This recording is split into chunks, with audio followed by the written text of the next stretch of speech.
Hi everyone, welcome back to Monday Medz. I hope your week is off to a great start. Yes, it's Monday, so I hope you had a wonderful weekend and I hope you treated your dad. Yes, happy Father's Day to all of you fathers out there. And I know many of you are doing a great job, and those who are not, step up the plate.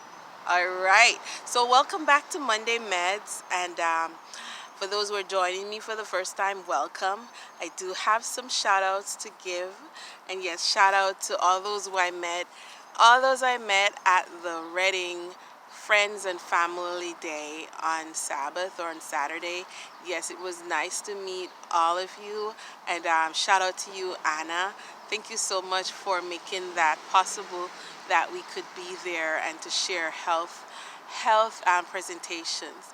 Yes, thank you so much, and also thank you um, for coming over and introducing yourself to me. Thank you, and thank you. Nice to meet you, Lorraine. Shout out to you and all of you there at the Reading Lions Club. Yes, keep up the good work and doing that annual outreach to our community. Yes, and shout out to you, Trisha, and your son Thomas. Nice to meet you guys, and I hope you are blessed by what we shared with you guys. Yes, we shared about sugar and the importance of reading your label, reading the nutritional label on each package that you eat or you drink. Check the sugar content. And we also shared natural juicing. Shout out to my friend again, Tamar. Thank you again for coming over and sharing and working alongside with me. Thank you so much. And yes, shout out to all of you, Julie and Everett. Shout out to you and your husband. Congratulations on your 22nd year of marriage. Thank you for sharing, and shout out to you, Matt, and shout out to you, Neda,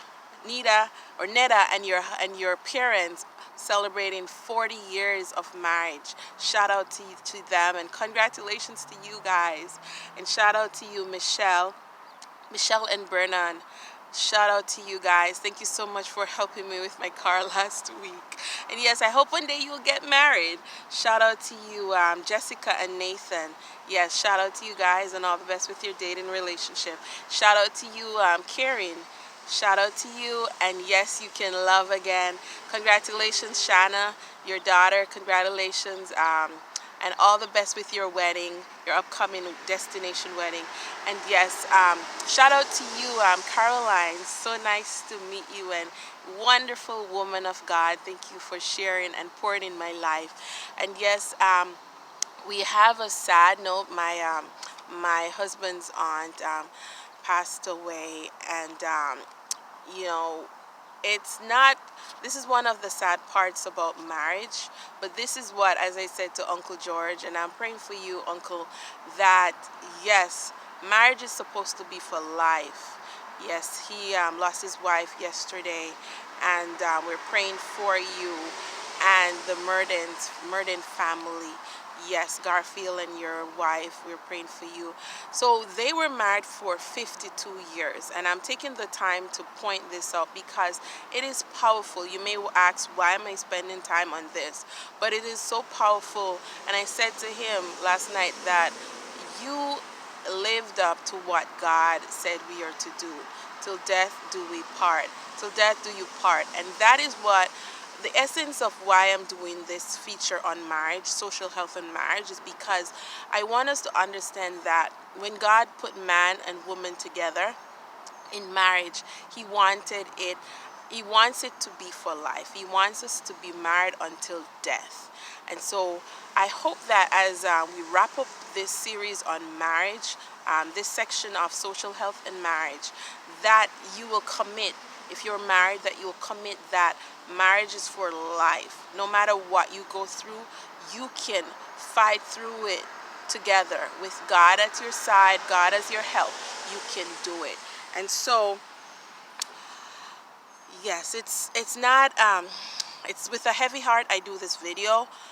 At the same time, I want you to understand that marriage is a commitment for life. Marriage is is a beautiful thing. It has its ups and downs. I hope you watched that video from Sinbad on marriage's work. It has its ups and down.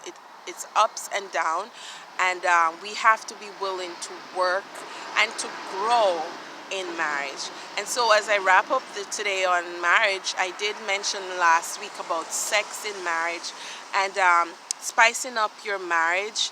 Yes, ladies and gentlemen, find ways, creative ways of spicing up your marriage. However, I want to say that if you and your husband do not consent or agree on a particular act or a particular what you add to your marriage, your sex life to spice it up, do not force your spouse to partake of such, because that is actually going against what you going against the principles of marriage. And so you have to both agree. And I must say, I hope that you will agree on something that is good, because I know I did talk about last week. I talked about how some couples consent to having threesome and foursome, and then they later regret it. So make sure that it is something that is godly and something that is clean. Also, I know there are people who use sex toys, and I actually heard a program last night about sex robots, and it is interesting to know that human beings would go to that point where they're bringing in a robot, they're bringing in human size made built robots to give them comfort and give them sex. And so things like these are, as one older woman says, it's kinky sex. And these are things you definitely want to stay away from. Also, ladies, I was watching a video from Dr. Miles Monroe, and it's good to hear a man's perspective on sex. That yes, as women, you can check in the description section of this video. I will share it to this video also. I did share it last week.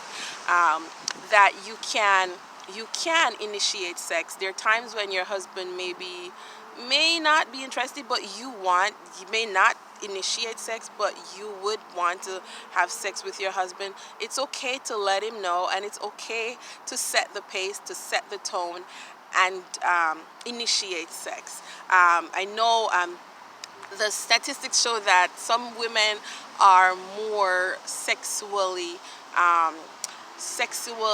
outgoing or forthcoming than some men. So maybe you need to give that push to your husband. And so if you do want that, you can let him know. It's okay to let him know that you would want to be intimate with him. And yes, last week I did talk about being temperate, about some men or women want to have sex every day or a lot or more than their spouse can keep up with them. It is good for you to talk about these issues. A lot of marriages are failing because couples are not talking about these issues. When you in your premarital sex, or in your not premarital, sorry, sex, in your premarital counseling, yes, you should not have premarital sex, but in your premarital counseling, you should have discussed these things, even in your engagement, how many times per week you want to have sex. And so it is okay for you, like the Bible says, for fasting and prayer, but women, don't be fasting for a month, and thinking that your husband should be fasting for a month from sex. You have to be wise. Remember, men need sex. They need sex, as Dr. Miles Monroe said. And so we have to be mindful, and we have to be in tune with our spouse, and to feel what they may be experiencing, and be able to meet their need. As I talk about premarital sex, it is important for, if you are engaged in premarital sex, that now that you're married, you ask God to break the soul ties that you had with anyone that you had sex with. It is so important, ladies and gentlemen, that you do this. And how you do that, you can do whether you want to do a day fasting or whether you choose, ask God to guide you in how you do it. And if you have any sentimental thing that they gave you or pictures or whatever, it is okay to pray over them and ask God to break soul ties, or and even also if you need to destroy them, if you feel God is leading you to do that, you may need to do that. But ask God to guide you and show you what exactly you are to do. And as we wrap up today, remember, love should be displayed in marriage most of all. And if you don't see love in anywhere else, you should see love in marriage. And the world, need to see love in our marriage. And so, First Peter talks about, most important of all, First Peter 4, verse 8, most important of all, continue to show deep love for each other, for love covers a multitude of sin. A lot of couples, a lot of marriages are breaking up because there is not enough love shown, not enough understanding.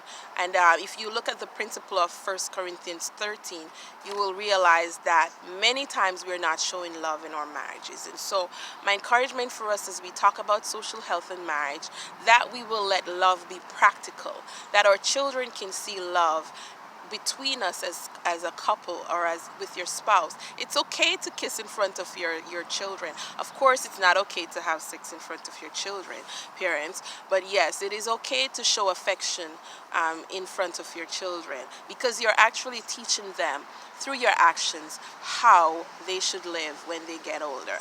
And so as I wrap up, I'd like to share this. I did tell you about this book. It's Family Seasons. This is the book I talked about that we're studying this quarter as Seventh-day Adventists. And yes, I'll share it in the description section of this. I'll share a link on how you can check it out. So we are talking about family in that, and we are almost on the end part of this study, as we study every 3 months different focus. I'd like to share this poem before we go.